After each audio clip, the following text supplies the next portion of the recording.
नमस्कार मित्रांनो, ठरलं तर मग या मालिकेच्या येणाऱ्या पुढील भागात आपल्याला खूप मोठा आणि जबरदस्त ट्विस्ट पाहायला मिळतोय. आता सुमनने खूप महत्वाचा पुरावा जे आहे ते सादर केलेला असतो. त्या व्हिडिओमध्ये स्पष्टपणे नागराज आता स्वतःचा गुन्हा कबूल करत असतो की 22 वर्षापूर्वी रविराजच्या फॅमिलीचा अपघात मीच घडवून आणला होता आणि मीच आणि महिपतने सुद्धा तुला किडनॅप करून ठेवलं होतं, मीच ठेवलं होतं. अर्जुन म्हणतो की आता खूप झाला, हा पुरावा मी सिनियर पासून लपून ठेवू शकत नाही. मी लगेच त्याला हा पुरावा दाखवतो आणि पोलिसांनाही जे आहे ते फोन करतो. सुमनला खूप वाईट वाटत असतं, पण मात्र ती सत्याच्या बाजूने उभी असते. तर सायलीला खूप राग आलेला असतो. ती म्हणते की नागराजच्या पापाचा घडा आता भरलाय, त्याला त्याच्या कर्माची शिक्षा मिळालीच पाहिजे. त्यानंतर जे आहे ते आता हे सगळे लोक पुरावा घेऊन रविराजला हे सगळं सत्य सांगण्यासाठी जावं लागतात.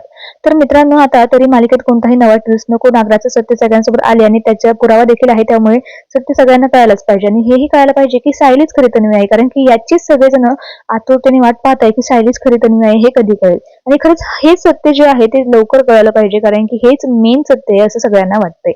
तर मित्रांनो, तुम्ही हे पाहण्यासाठी उत्सुक आहात का? सायलीच खरी तन्वी हे कधी कळेल ते कमेंटमध्ये कळवायला विसरू नका. धन्यवाद.